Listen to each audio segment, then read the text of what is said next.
저는 지난번에는 챕터 5 그 파워포인트로 좀 했는데 그걸 좀 자세하게 그때 제가 이제 다시 이거 강의를 준비하다 보니까 그때 너무 잘했던 것 같아서 사실 지난번 챕터 5 파워포인트로 했던 거와 거의 똑같은 내용인데 조금 더 자세한 파이낸셜 마켓에서 금융시장에서 어떤 것들을 트레이딩을 하는가 뭐 그런 얘기를 하겠다.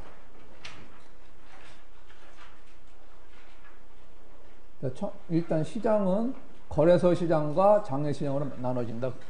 처음에 나오죠.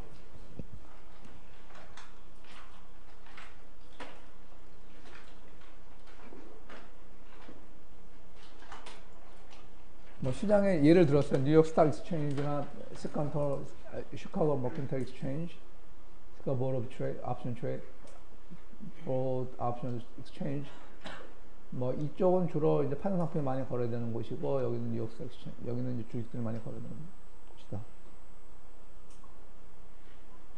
그래서 거래소의 주된 역할은 어떠한 상품 계약들을 거래할 것인지 그런 것을 결정하고 전체 트레이딩을 감독해가지고 그 트레이딩 하는 것들이 트레이딩이 그 트레이더들이 그 투자자들이 트레이딩을 존중할 수 있도록 그러니까 뭐 사기치고 도망가고 이런 일이 없도록 하는 것들이 그 거래소 역할이다.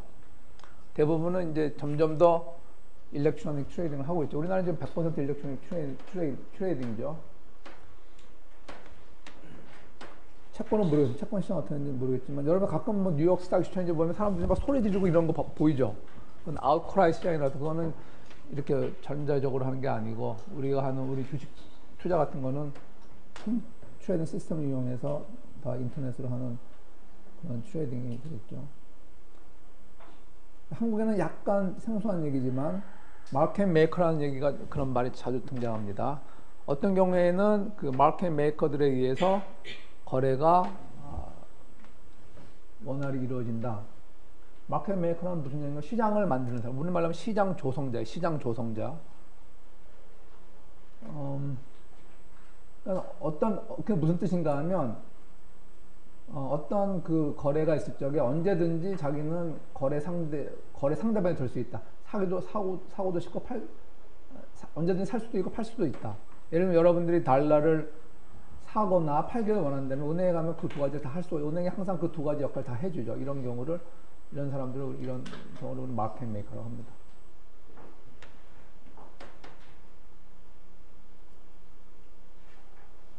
여기는 bid price, offer price라고 얘기가 나오는데 이런 용어는 이 정도는 알아줘야 되겠죠. 은행 그러니까 금융기관 여러분이 아니라 금융기관이 사려고 하는 가격이 bid price고 금융기관이 팔려고 하는 가격이 offer price 혹은 ask price입니다. 여기 A만 나왔는데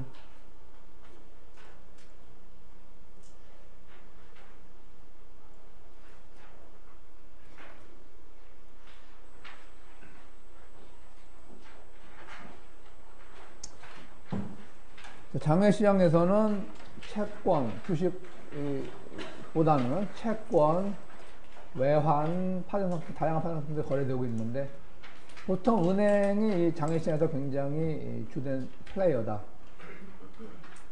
그리고 사기도 하고 사주기도 하고 팔아주기도 하는 그 마켓 메이커의 역할을 하고 있다. 외환이 가장 대표적인 그 마켓 메이커 역할을 하는 경우가 되겠죠. 은행들이 왜 이 주된 플레이가 되고 있는가 하면 채권, 외환, 파생상품 이런 것들의 주된 플레이어는 주체는 주로 은행이다. 왜냐하면 이것 때문에 여러분 여기 가로 안에 뭐가 들어갈 것 같아요? 그렇죠. 용명이 오랜만에 입을 열었어요. 여러분들이 잘 아는 규모의 경제와 범위. 은행들은 규모가 크니까는 외환 달러 같은 것을 바꿔줄 적에 한 사람한테는 약간의 스프레드만 가지고 있어도 충분히 장사를 할 수가 있고 또 뭐 처음에 외환만 바꿔주다가 보면은 외환에 관한 파생 상품도 또 그 파트너가 돼줄 수 있고 또 다른 마켓 베리어블인 이자율에 관해서도 은행은 노하우가 있으니까 이 모든 영역에 거쳐서 은행들은 다 우리보다 훨씬 더 노하우가 있죠. 그래서 규모의 경제와 범위의 경제가 다 잘 집약된 곳이 은행이라 할 수 있겠다. OTC 마켓에서는, 장외시장에서는 뭐 거래 상대방이 자유스럽게 거래를 거래 조건을 만들 수 있기 때문에 그게 굉장히 좋은 점이다. 그러다 보니까 OTC 마켓의 그 거래 규모가 거래소 시장보다 더 크다. 훨씬 일반적으로 더 크다. 그런 얘기입니다. 다음에는 롱 앤 숏 포지션에 관한 얘기인데, 롱 포지션은 첫 번째 스팟 트레이딩이라는 얘기는 지금 당장 거래가 이루어지는 거예요.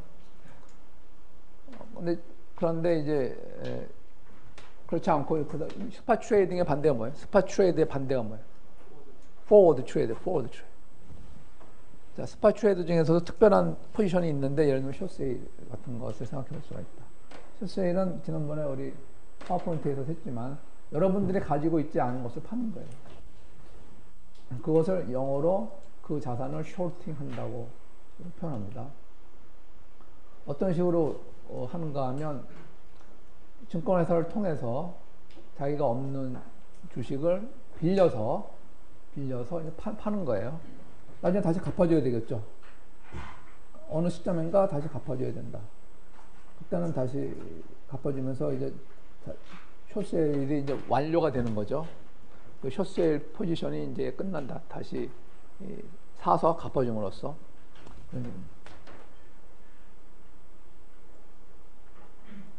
그런데 여기서 유의해야 될 점 중에 하나는, 여러분들이 어떤 숏 포지션을 취하고 있다면 여러분들이 갖고 있는 자산을 빌려서 팔았다고 한다면은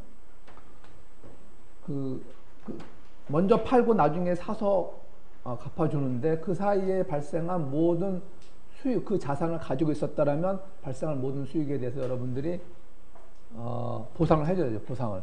원래 그 사람이 여러분한테 빌려주지 않고 가지고 있었으면 받았을 그런 모든 인컴, 모든 소득에 대해서 보상을 해줘야 되는 거예요. 안 그러면 여러분들한테 빌려주면서 그거를 못 받으면 손해가 되니까 빌려줄 이유가 없죠. 그러므로 이런 그 기간 동안에 발생한 모든 소득이나 디비던드 같은 혹은 이자에 대해서는 여러분들이 상대방한테 갚아줘야 되는데, 왜냐하면 이 모든 것들은 여러분들이 숏세일한 그런 주식을 빌려준 사람의 입장에서 보면은 이 모든 것들은 뭐이기 때문에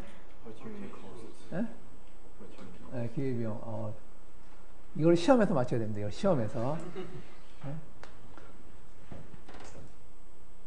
경제학과니까 아포트먼트 코스트는 거의 뭐.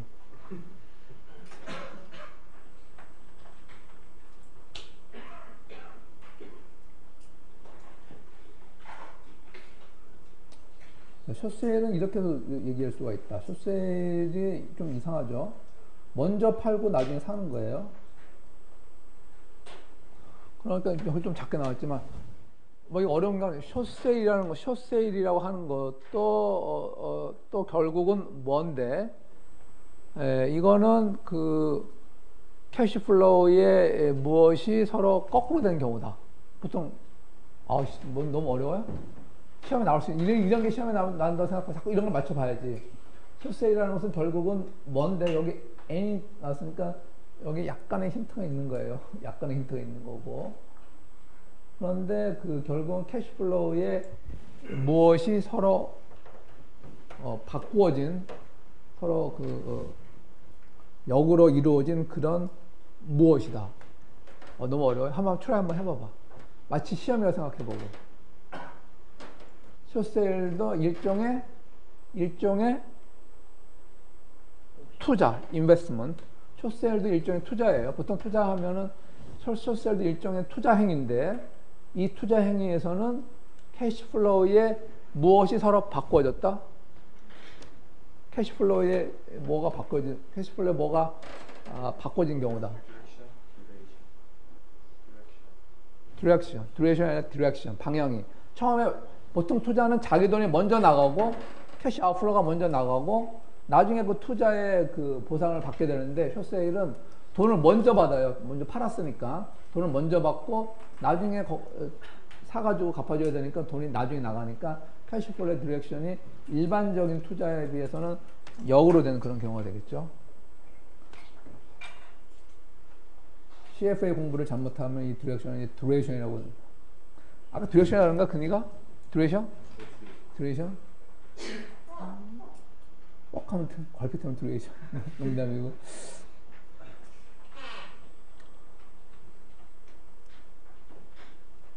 이게 그런 얘기예요. 이 숏셀로 인한 캐시플로우는 그런 주식을 사는 것으로 인한 캐시플로우의 미러 이미지다. 거울에 비친 상이다. 그런 얘기는 자기 오른쪽이 거울에서 보면 왼쪽이 되고 뭐 이렇게 되는 거죠. 자, 그 다음 얘기는 대부분의 나라에서 그리고 자주 숏세일에 관해서는 규제가 있다. 숏세일 잘 못하게 한다 그런 얘기예요. 예를 들면 이 업팅 룰은 주가가 올라가는 경우에만 숏세일을 할 수 있게 하고 보통 때는 그렇지 않은 주가가 내려갈 적에는 숏세일을 못하게 한다 그런 얘기입니다. 그러면 왜 도대체 숏셀링에 대해서는 이런 규제가 많은가 하면은 정말 쉬운 문제다. 왜 숏셀에 대해서는 규제가 심한가 하면은 대부분의 인간들은 주가가 이럴 때 더 행복하기 때문에. 이게 뭡니까? 여기 그러면 fall이죠. fall. 주가가 내려갈 때보다는 주가 올라갈 때가 행복하기 때문에. 심지어 정부조차도, 금융당국조차도, 매일경제신문 기자조차도 주가가 올라가고 뭐 호황이 돼야지 뭐 기사 쓸 게 있고 사람들이 신문을 구독하지. 불황에 뭐 아무것도 안 되죠. 그 생각하면 학점이 좀 시험 성적이 올라가고 학점이 잘 나와야지 뭐가 좀 될 것 같은데. 여러분들 중간고사를 숏셀링을 한 거예요 지금. 그런 얘기입니다. 왜 규제를 하는가 하면 만약에 숏세일이 굉장히 강력하게 발생하다 보면은 주가가 내려갈 경우에는 주가 하락을 가속화시킬 수가 있고 시장이 크래시 되는 경우가 있죠. 이제 그런 것을 많은 사람이 피해를 보기 때문에 숏셀링에 규제가 있으면 시장은 더 효율적이 될까 아니면 덜 효율적이 될까? 숏세일에 대한 규제가 많아지면 시장 자체는 더 효율적이 될까 덜 효율적이 될까? 덜이죠. 네, 그렇죠. 그러니까 학점에 대한 규제가 나온 그대로 그냥 막 매겨야지 그게 학점이 이피션트하게 되는 거지. 파생상품. 조금 전에 무슨 시장이었냐? 주식시장이었나? 이거는 토픽이 숏세일에 관한 얘기였고, 그리고 그 다음에 이제 파생상품. 파생상품은 파생상품의 가치는 다른 더 기본적인 그 시장 변수에 의해서 결정되는 증권을 우리 파생상품이라고 한다. 파생상품도 거래소 시장과 장외 시장에서 모두 거래되는데, 그때 우리 봤지만 거래소 시장보다 장외 상품의 규모가 더 크다. 여기서의 사이즈라는 것은 파생상품 시장에서 거래되는 파생상품들의 기초 자산의 페이스 밸류 뭐 이렇게 되는 거죠. 이거 어떻게 나왔더라? 봅시다. 어떤 기준인가? 여러분 책 어떻게 나왔지? 내가 뭐 가리는 바람에 테이블 그림 피규어 5.1에 대해서 어떻게 나와 있어요? 여기 좀 나와 있을 것 같은데. 거기 안 나와 있어요? 뭐라 나와 있어요?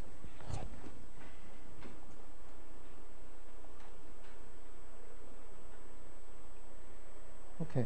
그러니까 밑에 그림은 파생상품 시장의 기초 자산의 명목 가격. 그 크기를 이제 크기로 보면은 OTC 마켓이 훨씬 더 크다는 얘기입니다.